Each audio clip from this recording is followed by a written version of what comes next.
Praise the Lord. आप सबको फिर से एक बार मैं तहे दिल से आपका स्वागत करता हूँ।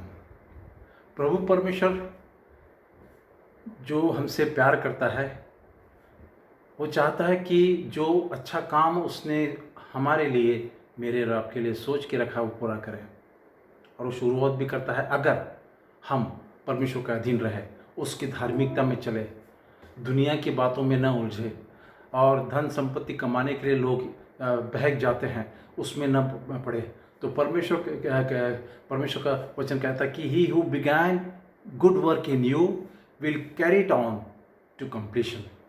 प्रभु परमेश्वर का वचन ये जो है फिलिपियंस इसका पहला अध्याय 6वें वचन में कहता है, जिसने मिस प्रभु परमेश्वर ने जो काम हमारे लिए शुरुआत, अच्छा काम करने के लिए शुरुआत की है, वो पूरा करके ही रहेगा। लेकिन उसमें एक ये है कि हम परमेश्वर को अपने आप को सौंपें, परमेश्वर के अधीन रहे, उसकी धार्मिकता में चले, प्रार्थनामय जीवन व्यतीत करें, तभी ये काम पूरा हो सकता है, अन्यथा नहीं होगा।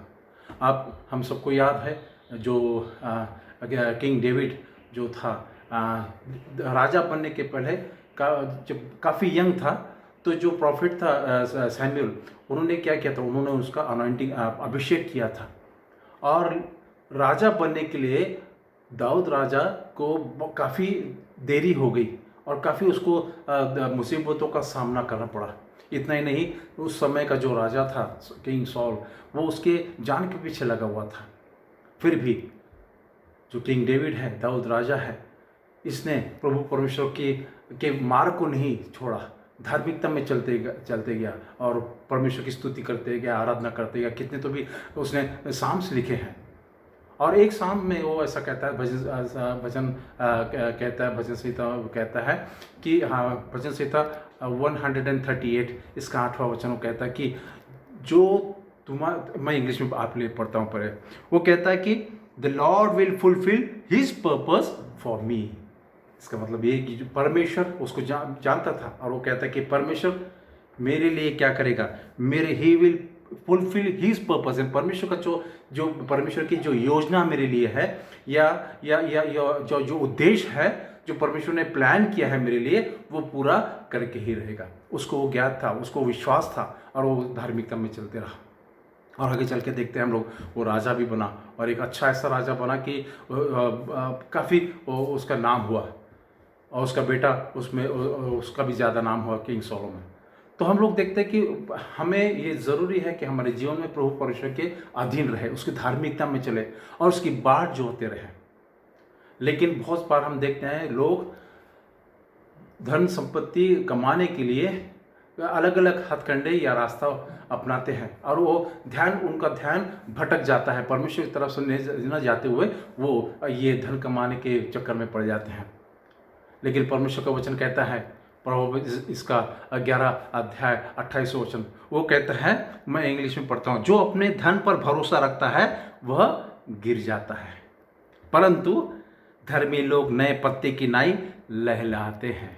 इसका मतलब यह है कि जो अपने धन पर, यानी जो अपने संपत्ति पर, ऐशो आराम पर, और जो मेरे पास इतना ही पैसा है, ये है, जो भी घमंड करता है, उसका क्या हो जाता है, वो गिर जाता है।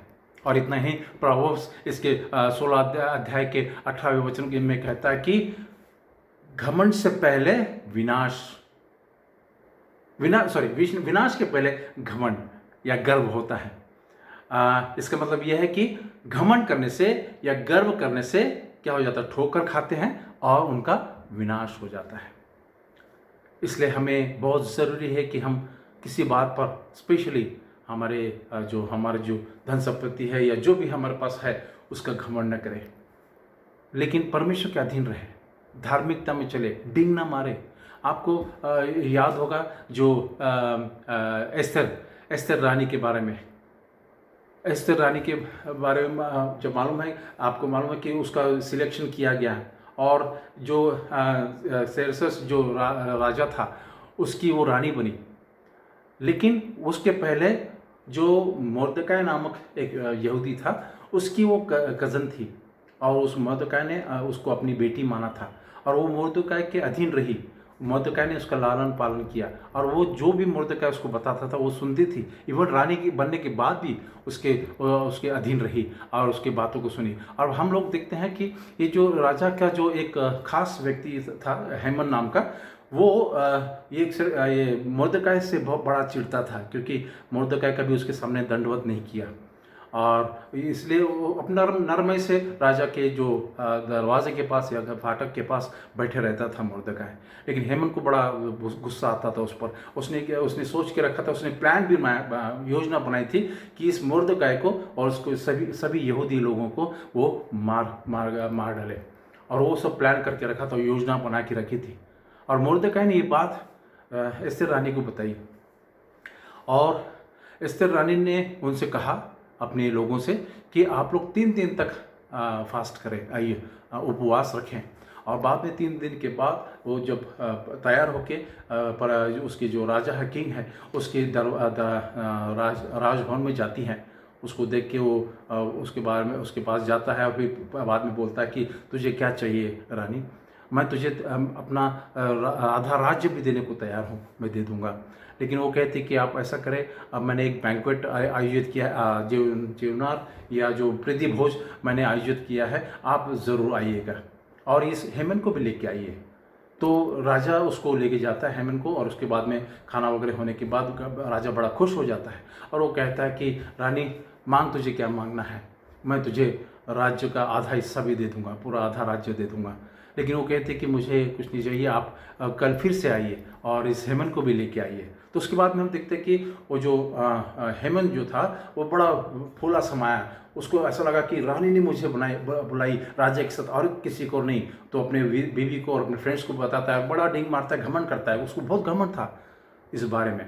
और उसके बाद में हम देखते हैं कि नेक्स्ट डे फिर से वो जाते हैं खाना खाने के बाद। पूरा स्टोरी में लंबा नहीं करता हूँ, अब संक्षिप्त में कहूँगा कि लास्ट में ऐसा हुआ है कि इस हेमन ने जो गैलोज या पोल या जो खम्बा, जो ऊंचा खम्बा बनाया था, जिसमें उसने सोच के रखा था कि मर्दकाय को मैं वहाँ लटकाऊंगा, क्या हुआ, राजा की आज्ञा के अनुसार उस हेमन को ही उस खम्बे पे लटकाया गया और वो मारा गया।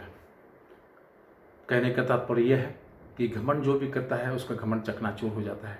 जैसा हम लोग ने देखा प्रोवर्ब्स 16:18 में, वो कहता है कि विनाश के पहले गर्व आता है। इसलिए ज़रूरी है कि हम अपने आप को परमेश्वर के सुपुर्द करें, उसके धार्मिकता में चले, उसकी बाट जोते रहे और उसके ऊपर डिपेंडेंट रहे, तभी परमेश्वर जो हमारे लिए अच्छा काम करना चाहता है वो पूरा करके रहेगा। क्योंकि ही हु बिगैन, यानी ऑलरेडी उसने अच्छा काम करने का सोच रखा है और शुरुआत भी की है जो धार्मिकता में चलते हैं। He who began good work in you will carry it on to the completion, ऐसा परमेश्वर का वचन कहता है। इसलिए हमें धार्मिकता में जरूर चलना चाहिए। और इतना नहीं, जब हम उसके ऊपर डिपेंड करके रहेंगे तो परमेश्वर हमें मार्ग दिखाएगा, बताएगा कि कौन सा रास्ता सही है और जो सही रास्ते में चलवाएगा। जैसा आइज़ाया 30:21 में कहता है कि whether you turn to the right और to the left, you will hear a voice in your ear saying, take this path, this is the way you should go। यानी वो कहता है कि तू दाहिने ओर जाए मुड़े या बाएं ओर मुड़े, यही रास्ता है। तेरे कानों में एक आवाज़ आएगी, एक वाणी आएगी और वो कहेगी कि यही रास्ता है, इसी पर तू चल। तो परमेश्वर हम जब परमेश्वर को अपने आप को सौंपते हैं तो परमेश्वर हमें चलाएगा। उसने ये भी कहा कि मैं तेरा हाथ, मेरा दाहिना राइचस हाथ पकड़कर मैं तुझे आगे चलाऊंगा और तेरे रास्ते में जो भी उबड़ खाबड़ रास्ता है उसको मैं सीधा करूंगा और मैं तुझे कभी नहीं छोड़ूंगा, कभी नहीं त्यागूंगा। क्योंकि परमेश्वर चाहता है कि जो उसने अच्छा काम हमारे लिए करने की शुरुआत की है या करना चाहता है वो पूरा और पूरा करके ही रहेगा। वो ऐसा परमेश्वर है, वो कभी नहीं छोड़ेगा, कभी नहीं त्यागेगा। लेकिन वो चाहता है कि जो उसने काम हमारे लिए शुरुआत की है अच्छा काम करने की, वो पूरा करें। इसके लिए हमें अपने आप को प्रभु परमेश्वर के हवाले सौंपना है। जब हम ये सब करेंगे तो परमेश्वर हमारे जीवन में अच्छा काम करके ही रहेगा। और इतना ही नहीं, प्रभु परमेश्वर की जो योजना है जो मैंने शुरुआत में कहा, उसकी जो योजना है अच्छाई के लिए है ना। तो परमेश्वर बोलता है कि वो कहता है कि I know the plans for you declares the Lord, यानी परमेश्वर कहता है कि मैं जानता हूँ कि मैं तेरे लिए क्या योजनाएं, तूने तेरे लिए क्या योजनाएं या कल्पनाएं बनाई के रखी हैं, वो मैं वो पूरी ही करूँगा। यानी declares the Lord, I have plans for you to prosper you and not to harm you. तेरी हानि के लिए नहीं परंतु कुशलता के लिए। प्रॉस्पर इंग्लिश में बड़ा अच्छा लिखा है, the plans for you to prosper, यानी समृद्धि देगा। जिसके लिए लोग दुनिया पीछे जाती है, हमें वो करने की जरूरत नहीं, परमेश्वर हमें देगा अगर हम परमेश्वर को अपने आप को परमेश्वर के हवाले सौंपेंगे। तो वो कहता है कि आई have plans for you declares the Lord, यानी उसने सिर्फ कहा नहीं है, डिक्लेयर किया है, डिक्लेरेशन दिया है। वो कहता है कि declares the Lord, I have plans for you that to prosper you and not to harm you and to give you a future and a hope. वही हमारी आशा है, और हमारा जो फ्यूचर है, हमारा जो आगे की ज़िंदगी है, वो ही अपने हाथों में लेगा और हमें चलाएगा। लेकिन वो कहता है कि तू मुझे सौंप दे अपने आप को, क्योंकि यही मार्ग है। कौन सा मार्ग है? प्रभु यीशु मसीह। प्रभु यीशु मसीह जब आए हैं, वो मार्ग, सत्य और जीवन बन के आए हैं। इसलिए हमें धार्मिकता में चलना है, प्रभु यीशु मसीह के विश्वास में बने रहना है, तभी परमेश्वर प्रभु यीशु मसीह में हमें हमारे अंदर में जो काम करना शुरू किया है वो पूरा करेगा। He who began good works in you will carry it on to the completion, ऐसा परमेश्वर क्वेश्चन कहता है। बहुत ज़रूरी है, जब हम ये सब करेंगे तो परमेश्वर हमें क्या करेगा? हमें प्रॉस्पर करेगा, हमें प्रॉस्पेरिटी देगा, और वो हमें सदैव अपने साथ में रहेगा, क्योंकि उसको कहा है कि मैं कभी तुझे छोड़ूंगा नहीं, कभी त्यागूंगा नहीं। वही चाहता है। इसलिए यही याद रखे मेरे प्रिय भाइयों बहनों, प्रभु कहता है कि मेरी बेटी, मेरे बेटे, जो अच्छा काम मैंने तेरे लिए योजना बनाए के रखी है वो मैं पूरा करूँगा। Yes, he who began good work in you will carry it on to completion, हमारे लिए वो ज़रूर करेगा, और जो काम के लिए उसने हमें बुलाया है वो पूरा करेगा। तभी प्रभु परमेश्वर की क्या होगी? उसकी स्तुति होगी, उसका नाम ऊंचा होगा, और हम लोग क्या हो जाएंगे? हम परमेश्वर के धार्मिक में चलने वाले उसके बेटे और बेटियां कहले जाएंगे। प्रभु आप सबको आशीष दे।